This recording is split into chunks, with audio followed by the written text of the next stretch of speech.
जय हिंद। शुरू करते हैं आज की क्लास। आज हम पढ़ेंगे वचन।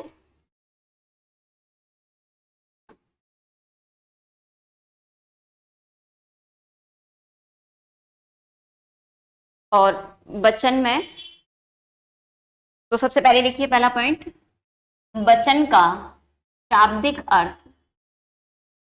वचन का शाब्दिक अर्थ होता है संख्या। यानी वचन का शाब्दिक अर्थ क्या है? संख्या। वचन का शाब्दिक अर्थ होता है संख्या। अर्थात वे शब्द जो किसी व्यक्ति या वस्तु की संख्या का बोध कराते हैं। अर्थात वे शब्द जो किसी व्यक्ति या वस्तु की संख्या का बोध कराते हैं उन्हें वचन कहते हैं। उन्हें वचन कहते हैं। इसी बात को हम दूसरे शब्दों में कह सकते हैं। लिखो, वे शब्द जिनसे एक वचन या बहुवचन होने का बोध होता है। वे शब्द जिनसे एक वचन या बहुवचन होने का बोध होता है। होने का बोध होता है उसे वचन कहते हैं। वे शब्द जिनसे किसी व्यक्ति या वस्तु के एक वचन या बहुवचन होने का बोध होता है उसे क्या कहते हैं? वचन कहते हैं।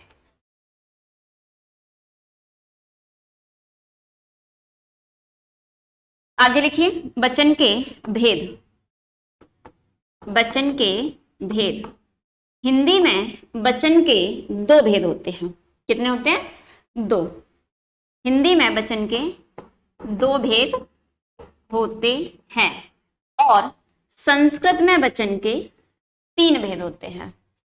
हिंदी में वचन के दो भेद होते हैं।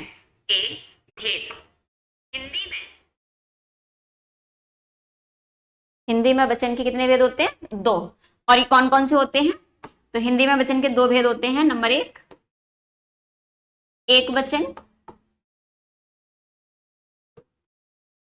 और नंबर दो बहुवचन। नंबर एक वचन और नंबर दो बहुवचन। और संस्कृत में वचन के कितने भेद होते हैं? तीन। नंबर एक वचन, नंबर दो द्विवचन, नंबर तीन बहुवचन। यदि एग्जाम में आपसे एग्जामिनर पूछता है कि वचन के कितने भेद होते हैं तो आपका आंसर होना चाहिए दो। क्योंकि अगर वो सिंपली पूछना चाह रहा है कि वचन के कितने भेद हैं, इसका मतलब वो बात कर रहा है हिंदी की, और हिंदी में वचन के कितने भेद होते हैं? दो। लेकिन अगर एग्जामिनर स्पेशली पूछता है कि वचन के संस्कृत में कितने भेद हैं, तब हमारा जवाब क्या होगा? तब हमारा आंसर होगा कि तीन। एक वचन किसे कहते हैं? वे शब्द जिनसे किसी भी व्यक्ति या वस्तु के एक होने का यानी अकेले होने का बोध होता है उसे हम कहते हैं एक वचन। और ऐसे शब्द जिनसे हमें यह पता चले कि कोई भी व्यक्ति या हमारे सामने जो व्यक्ति है, जो वस्तुएं हैं, वो एक से अधिक हैं, तो वो क्या कहलाएंगे? बहुवचन। अब अगर संस्कृत की बात करें तो एक वचन वही है कि कोई भी वस्तु एक है, सिंगल है, तो वो एक वचन। लेकिन जब वस्तु दो है तो उसे कहेंगे द्विवचन, और जब वस्तु दो से अधिक है तो उसे हम कहेंगे बहुवचन। इसी बात क्लियर हो रही है?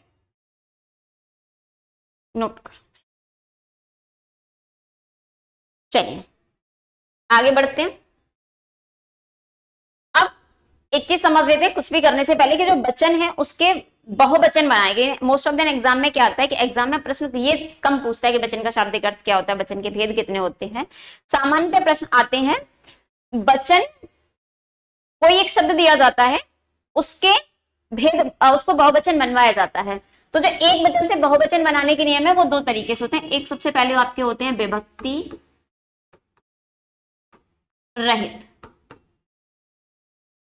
और दूसरे होते हैं विभक्ति सहित। विभक्ति का मतलब होता है विभक्ति चिन्ह या कारक चिन्ह, जिन्हें हम परसर्ग भी कहते हैं।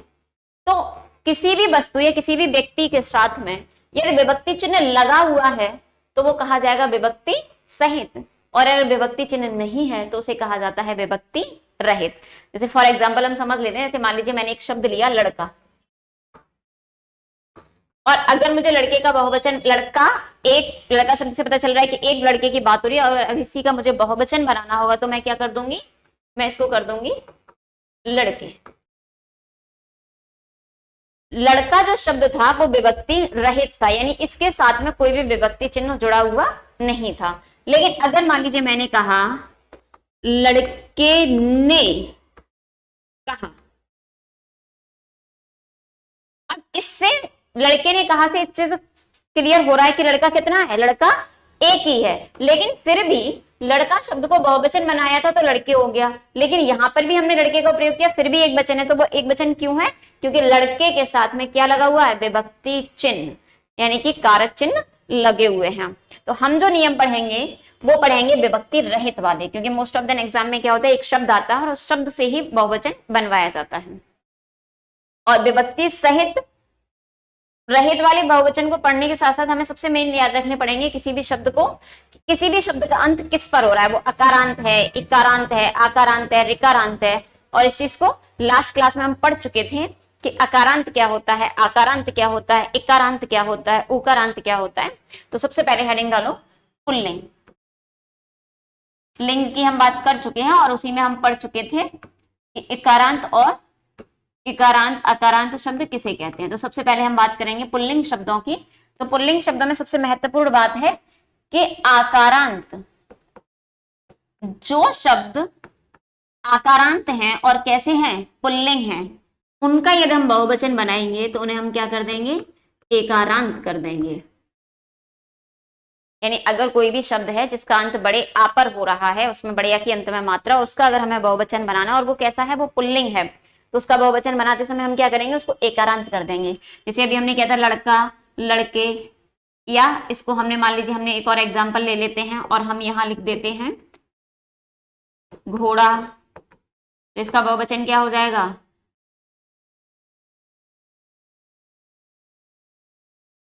घोड़े।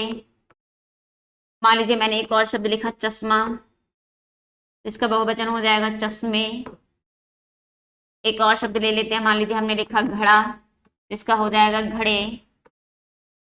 यानी कि जो भी शब्द आकारांत है, जिनका अंत बड़े आ पर हो रहा है, उनको यदि हमें पुल्लिंग बनाना हो, बहुवचन बनाना होगा, और शब्द कैसे हैं, पुल्लिंग हैं, तो फिर उसका बहुवचन हम कैसे बनाएंगे, उस शब्द को, पर्टिकुलर शब्द को, आकारांत को हम किस में बदल देंगे, उसको हम एकारांत में बदल देंगे।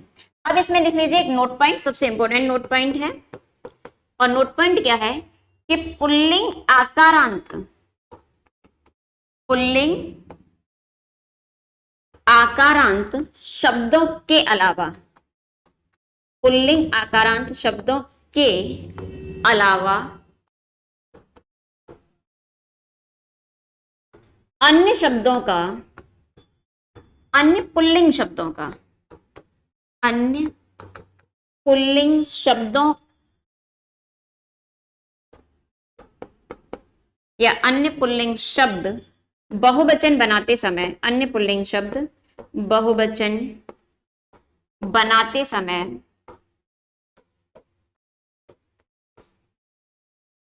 नहीं पर बदलते, नहीं बदलते। अर्थात इसी बात को हम अन्य शब्दों में ऐसे भी कह सकते हैं कि आकारांत शब्दों के अलावा जितने भी पुल्लिंग शब्द होते हैं, चाहे वो अकारांत हो, इकारांत हो, ईकारांत हो, ऋकारांत हो, वो सब बहुवचन और एक वचन में समान रहते हैं। जैसे एग्जाम्पल के तौर पे अगर हम समझना चाहें, जैसे मान लीजिए हमने कहा चाकू, तो चाकू क्या है, चाकू जो शब्द है वो उकारांत है। क्यों है, क्योंकि चाकू का अंत किस पे हो रहा है, बड़े ऊपर हो रहा है। तो जब चाकू शब्द आपका उकारांत है तो उसका बहुवचन बनाते समय हम, इसका बहुवचन क्या होगा, इसका बहुवचन भी होगा चाकू। अगर इसको हमने विभक्ति चिन्हों में प्रयोग कर लिया तो हम कह देंगे जैसे मेरे घर में बहुत सारे चाकू हैं, तो भी हम ये कह सकते हैं। या मान लीजिए हमने पर्टिकुलर शब्द को विभक्ति चिन्हों में ले लिया, तो हो सकता है चाकू का चाकू कर दें। लेकिन जब पर्टिकुलर शब्द विभक्ति रहित है, इसके साथ कोई भी विभक्ति चिन्ह नहीं है, तो इसका बहुवचन चाकू का चाकू ही हो जाएगा। जैसे हमने कहा बालक, तो बालक जब विभक्ति रहित है तो इसका भी बहुवचन क्या होगा? बालक। या हमने शब्द लिया मान लीजिए हाथी, ये ईकारांत है तो इसका भी बहुवचन क्या हो जाएगा? हाथी। कब? जब ये विभक्ति रहित हैं, यानी इनके साथ में विभक्ति चिन्ह प्रयुक्त नहीं है, उस कंडीशन में। नोट कर लीजिए फटाफट से।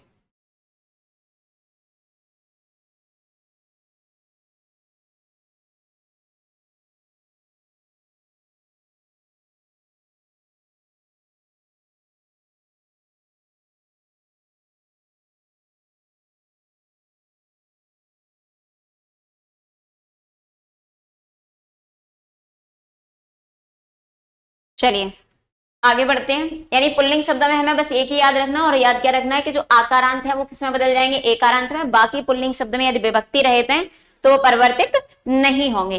अब हम बात करते हैं स्त्रीलिंग शब्दों की, यानी स्त्रीलिंग शब्द कैसे बदलते हैं। तो हेडिंग डाल लीजिए स्त्रीलिंग। स्त्रीलिंग। अब देखो स्त्रीलिंग शब्द में सबसे पहला नियम करते हैं अकारांत का, यानी स्त्रीलिंग शब्द कैसा है? स्त्रीलिंग शब्द है अकारांत।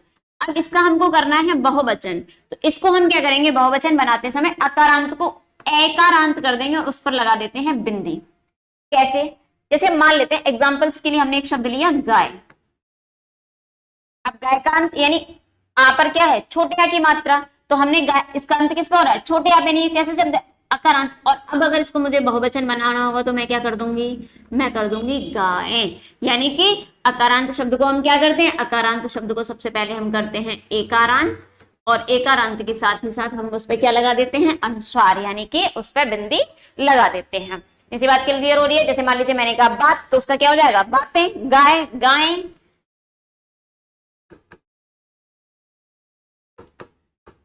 तो आप नियम लिख लीजिए। स्त्रीलिंग अकारांत शब्दों का, स्त्रीलिंग अकारांत शब्दों का बहुवचन बनाते समय, स्त्रीलिंग अकारांत शब्दों का बहुवचन बनाते समय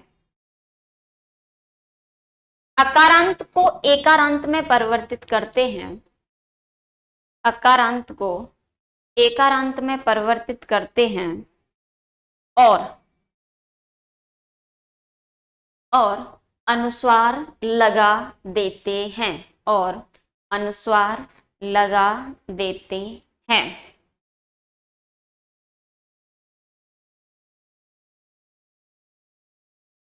सेकंड नियम की बात करते हैं, यानी अभी तक हमने बात की अकारांत की, अब हम बात करते हैं आकारांत। अब स्त्रीलिंग शब्द है और आकारांत है, हम लिंग कैसे पता करेंगे? पर्टिकुलर शब्द को वाक्य प्रयोग करके भी पता कर सकते हैं, जैसे गाय होती है, गाय, या बात भी होती है। अब बात करते हैं आकारांत की, यानी आकारांत शब्द है, अगर इसका हमें बहुवचन बनाना है तो हम उसमें ऐड करते हैं आए, या हम ए पर मात्रा लगा के बिंदी भी लगा देते हैं। जैसे मान लीजिए मैंने एक शब्द लिया बालिका,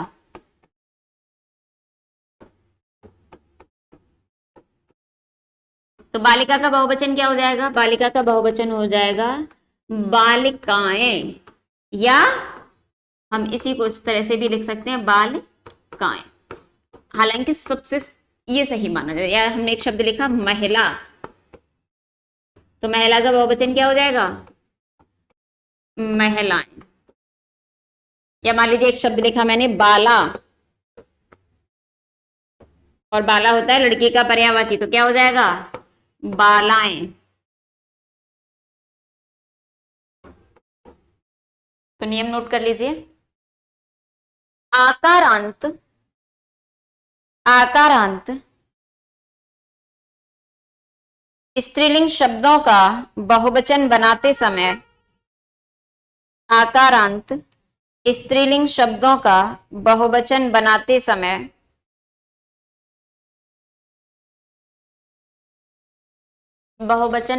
समय आए, यानी ए पर अंकी बिंदी आए, या ये जोड़ देते हैं।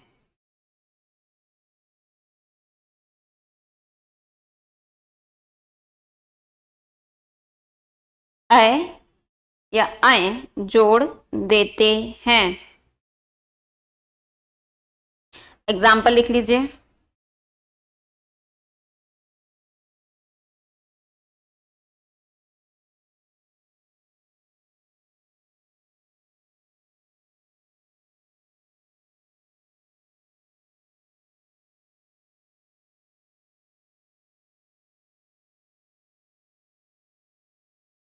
चलिए आगे बात कर लेते हैं अगले नियम की ओर। अकारांत और आकारांत हो गए, अब नेक्स्ट आपके आएंगे एकारांत। थर्ड नियम लिखिए। अब इसको दोनों एक साथ लेकर चलते हैं, ए और ई, यानी एकारांत और ईकारांत। दोनों का बहुवचन बनाते समय परिवर्तन लगभग समान होता है, और समान क्या होता है, बाद में क्या ऐड कर देते हैं, या। बस याद क्या रखना है कि मान लीजिए एकारांत शब्द है तो उसमें हम सीधे सीधे या ऐड कर देंगे, जोड़ देंगे। जैसे मान लीजिए मैंने एक शब्द लिखा नीति, और इसका मुझको करना है बहुवचन, तो शब्द क्या हो जाएगा, नीतियां। मान लीजिए मैंने एक शब्द लिखा रीत, तो उसका क्या हो जाएगा, रीतियां। मान लीजिए एक और शब्द मैंने लिखा निधि, तो क्या हो जाएगा, निधियां। लेकिन इकारांत में क्या करेंगे, इकारांत में जो इकारांत जिसका अंत बड़ी पर हो रहा है, पहले उसको छोटी में परिवर्तित कर लेंगे। जैसे कि मान लीजिए मैंने एक शब्द लिखा नदी, अब मुझे बनाना है इसका बहुवचन, तो मैं बहुवचन बनाते समय क्या करूंगी, पहले तो इकारांत को एकारांत में यानी दा पर लगाऊंगी छोटी की मात्रा और या को ऐड कर दूंगी, तो क्या हो जाएगा, नदियां। इतनी सी बात क्लियर हो रही है। यानी कि एक बार फिर समझ लेते हैं, अगर एकारांत का हमें बहुवचन बनाना और शब्द कैसा होगा, स्त्रीलिंग। एकारांत का बहुवचन बनाते समय हम उसमें सीधे सीधे क्या ऐड कर देंगे, हम उसमें सीधे सीधे ऐड कर देंगे या। लेकिन अगर कोई शब्द ईकारांत है, यानी उसका अंत किस पर हो रहा है, बड़ी ई पर हो रहा है, तो हम पहले बड़ी ई को क्या करेंगे, बड़ी ई को बदलेंगे छोटी ई में, और उस छोटी ई को बदलने के बाद उसमें या को ऐड कर देंगे। तो चलिए नियम लिखिए। स्त्रीलिंग एकारांत और ईकारांत का बहुवचन बनाते समय, स्त्रीलिंग एकारांत और ईकारांत का बहुवचन बनाते समय, बहुवचन बनाते समय एकारांत में या जोड़ देते हैं, एकारांत में या जोड़ देते हैं, और ईकारांत को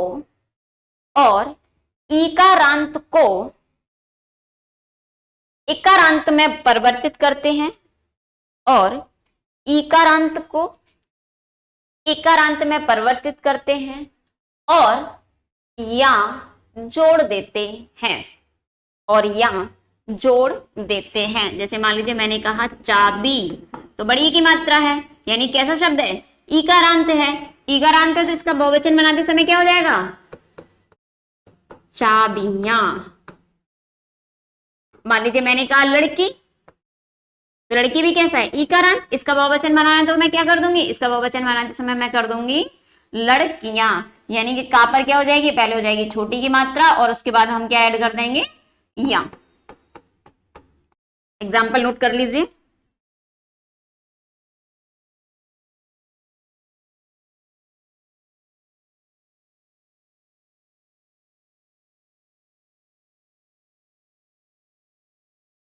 आगे बढ़े, चलिए अब आगे समझते हैं उकारांत को। उकारांत में भी जो परिवर्तन होता है वो इकारांत और इकारांत के ही समान होता है। यानी कि कैसे शब्द होते हैं स्त्रीलिंग, या तो उकारांत होंगे या उकारांत होंगे।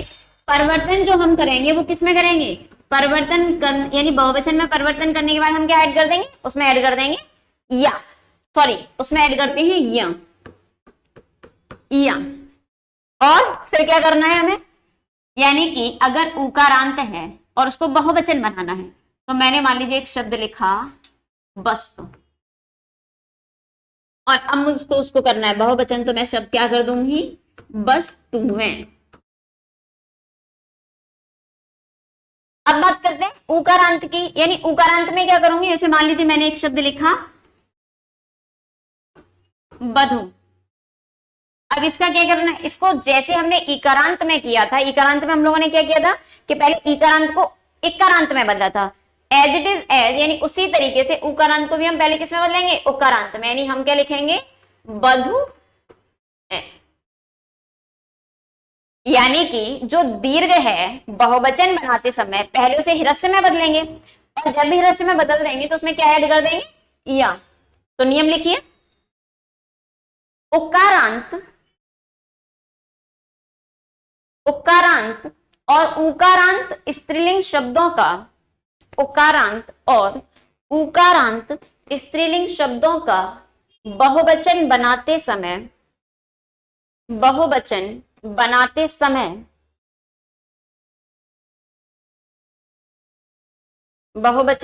समय उकारांत में या पर या ए पर क्या है, या पर चंद्र बिंदु या जोड़ देते हैं। उकारांत में या जोड़ देते हैं और उकारांत को पहले और उकारांत को उकारांत में बदलते हैं। उकारांत को पहले उकारांत में बदलते हैं और बाद में या जोड़ देते हैं एग्जाम्पल नोट कर लीजिए।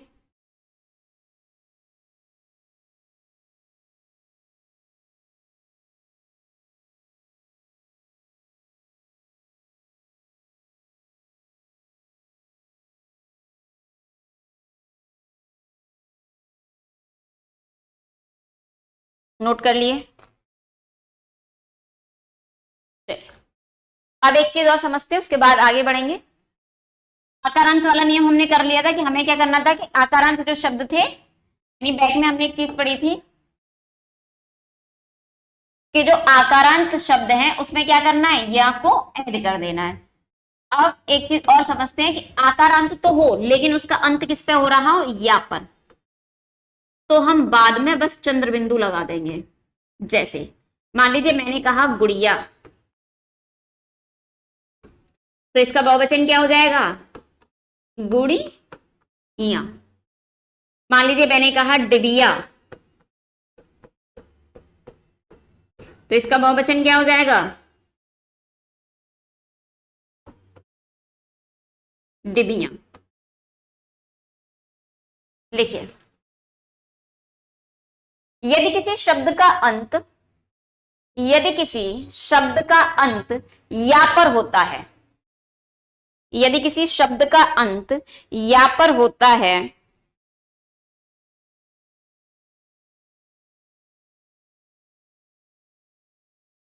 तो उसका बहुवचन बनाते समय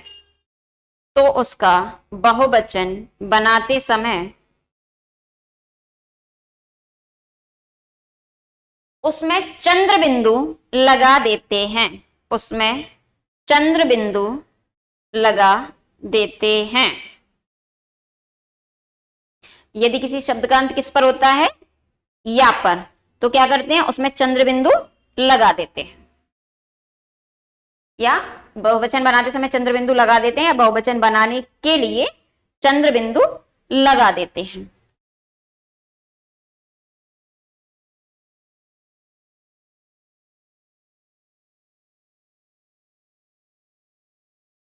अब हम कुछ बात करते हैं विशेष तथ्यों की, या जिन्हें आप कह देते हो सामान्य शब्दों में नोट पॉइंट। तो नोट पॉइंट्स में कुछ महत्वपूर्ण चीजें समझ लो। सबसे पहली चीज, व्यक्तिवाचक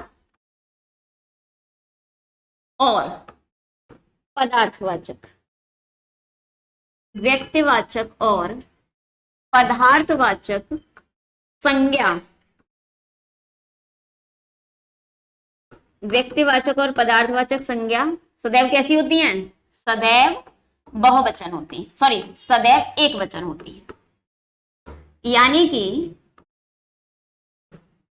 आपके सामने मान लीजिए व्यक्तिवाचक चीजें आई, व्यक्तिवाचक चीज जैसे मान लीजिए आपके सामने किसी व्यक्ति का नाम आया, किसी शहर का नाम आया, किसी वस्तु का नाम आया, तो क्या करेंगे, उसका हम बहुवचन, जैसे हमने कहा फिरोजाबाद, तो फिरोजाबाद का फिरोजाबाद दे नहीं करेंगे, ना ही किसी व्यक्ति के नाम का। यानी व्यक्तिवाचक संज्ञा कैसी होंगी, एक वचन होंगी। पदार्थवाचक संज्ञा में जैसे मान लेते हैं कोई लिक्विड चीज आती है, या कोई भी पदार्थ आ रहा है, जैसे लोहा है, लकड़ी है, तेल है, पेट्रोल है, डीजल है, तो हम चाहे तो इस बात को ऐसे समझ लें कि जो लिक्विड चीजें होती हैं, यानी जो तरल पदार्थ होते हैं, या टोटल ऑल ओवर पदार्थवाचक संज्ञाएं होती हैं, वो किसके कैसी होती हैं, एक वचन होती हैं। यानी कभी हम ये नहीं कहेंगे एक बूंद तेल, 2 बूंद तेल, 4 बूंद तेल। तेल की वेराइटीज हो सकती हैं, तेल की अलग अलग कैटेगरी हो सकती है, जैसे आंवला का तेल, सरसों का तेल, लेकिन तेल का बहुवचन नहीं होगा।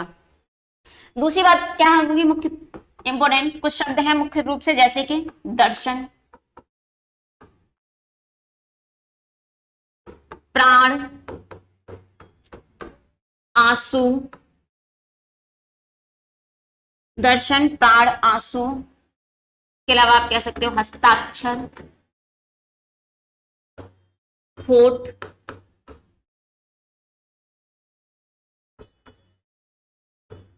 ये कैसे होते हैं? ये सदैव बहुवचन होते हैं। सदैव कैसे होते हैं? बहुवचन। और इसका सामान्य सा तरीका इस चीज को, जैसे हमने लास्ट क्लासेस में देखा था कि हम किसी भी चीज को वाक्य प्रयोग करके लिंग पता कर सकते हैं।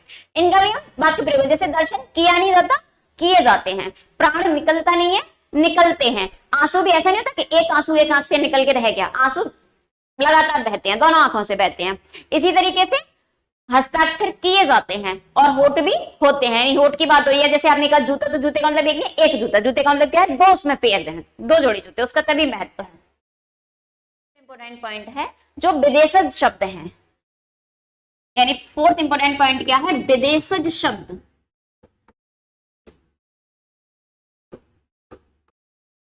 विदेशज शब्दों का बहुवचन, विदेशज शब्दों का बहुवचन हिंदी व्याकरण के अनुसार किया जाता है। यानी कैसे किया जाता है? जो हिंदी व्याकरण के नियम है, हिंदी व्याकरण के अनुसार। यानी कि जिन शब्दों को हमने विदेशी भाषा से लिया है उनका बहुवचन हम उनकी भाषा के अनुसार नहीं करेंगे। जैसे एग्जाम्पल के तौर पर हम समझ लेते हैं, एक शब्द होता है फुट, और अगर हमें फुट का बहुवचन करना होगा तो क्या हो जाएगा? फीट। लेकिन ये किसमें होगा? फुट का फीट, अंग्रेजी में। लेकिन अगर हम इसको कर रहे हैं फुट, या चलिए इसको मैं देवनागरी पद्धति में लिखे देती हूँ, और लिपि में से हमने एक शब्द लिखा फुट, तो इसका बहुवचन उनके यहाँ पर क्या होता है, यानी अंग्रेजी में क्या होता है? फीट। लेकिन हम इसका बहुवचन अगर हिंदी में करेंगे तो हिंदी में हम क्या करेंगे? हम कैसे हम इसका बहुवचन, जैसे मान लीजिए मैंने कहा 4 फुट, 10 फुट, 20 फुट, 50 फुट, लेकिन हम ये नहीं कहेंगे 4 फीट, 10 फीट, 20 फीट। जैसे मान लीजिए एक शब्द मैंने ले लिया वकील, तो वकील हमारा शब्द नहीं है, वो हमने अरबी फारसी परंपरा से लिया, तो उनके यहाँ पर इसका बहुवचन क्या होता है? बकला। लेकिन अगर हम इसका बहुवचन करेंगे तो हम इसका बहुवचन हिंदी व्याकरण के अनुसार करेंगे, यानी अगर हम विभक्ति रहित में रहेंगे तो इसका बहुवचन क्या रहेगा? वकील। क्योंकि वकील कैसा है? उभयलिंगी पद है, वकील कोई भी हो सकता है। आज समझ में आ रही है? तो इसका हमने क्या कर दिया? वकील। या मान लीजिए हमने एक शब्द लिया कागज, कागज भी हमारा अपना शब्द नहीं है, तो कागज का अगर हमने बहुवचन उनके यहाँ पर, यानी जहां से हमने अरबी फारसी परंपरा से लिया, तो अरबी फारसी परंपरा में इसका अर्थ क्या होता है? इसका बहुवचन होता है कागज। लेकिन कागज कैसा? कागज होता है, कागज होता है, अर्थात कागज कैसा है? पुल्लिंग शब्द है, पुल्लिंग शब्द है और अकारांत है, तो इसका बहुवचन हमारी हिंदी में क्या हो जाएगा? हमारी हिंदी में कागज ही रहेगा। हाँ, अगर हम कागज शब्द को विभक्ति चिन्हों के साथ प्रयुक्त करते हैं तो हम जरूर कह देंगे कागजों ने, जैसे हमने वहां पे किया था ना, लड़कों ने या लड़के ने, तो वो विभक्ति चिन्हों के साथ होता है। इतनी सी बात क्लियर हो रही है? आज हमने वचन की बात करी, और वचन में भी जो महत्वपूर्ण थे वो हमारे थे विभक्ति रहित वाले, जहां से हमारे एग्जाम में सबसे ज्यादा प्रश्न बनते हैं। तो एक बार आज के पूरे टॉपिक को 5 मिनट में रिवाइज कर लेते हैं, विद इन 2 मिनट्स। यानी आज हमने क्या पढ़ा? आज हमने पढ़ा वचन, और वचन में सबसे पहले हमने देखा वचन का शाब्दिक अर्थ क्या होता है। तो वचन का शाब्दिक अर्थ होता है संख्या, अर्थात वे शब्द जिनसे किसी वस्तु की, किसी व्यक्ति की संख्या का बोध होता है, उसे हम क्या कहते हैं? उसे हम कहते हैं वचन। इसी बात को हम दूसरे शब्दों में भी कह सकते हैं। मान लीजिए एग्जामिनर ने आपसे पूछा किसी के भी एक वचन या बहुवचन होने के बोध को क्या कहते हैं, तो उसको हम क्या कहते हैं? वचन कहते हैं। हिंदी में वचन कितने होते हैं? एग्जामिनर सिंपली पूछे हिंदी में वचन कितने, या साधारण सा प्रश्न पूछ ले कि वचन कितने होते हैं, तो आपका आंसर होना चाहिए 2, क्योंकि हिंदी में वचन कितने हैं? 2, एक वचन और बहुवचन। लेकिन संस्कृत में हम कितने वचन पढ़ते हैं? 3 वचन पढ़ते हैं। इसी बार कई बार बच्चा कंफ्यूज हो जाता है, उससे पूछा जाए कि वचन कितने होते हैं, तो आंसर फटाफट से है 3। लेकिन 3 वचन कहां पर है? 3 वचन आपके संस्कृत में है, एक वचन, द्विवचन, बहुवचन। एक वचन क्या होता है? जब हमें पता चले किसी व्यक्ति की, किसी वस्तु की संख्या 1 है तो वो एक वचन, और अगर 1 से ज्यादा है तो बहुवचन। नेक्स्ट बात करते हैं किस तरह से वचन के नियम होते हैं। हमने बात की तो बहुवचन बनाने के 2 तरीके से नियम चलते हैं, विभक्ति सहित और विभक्ति रहित।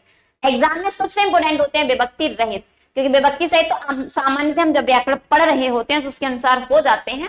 तो विभक्ति रहित में हमने जाना सबसे पहले पुल्लिंग शब्दों की बात करी, क्योंकि पुल्लिंग शब्दों में सिर्फ एक ही नियम हमें याद रखना होता है, और वो क्या होता है?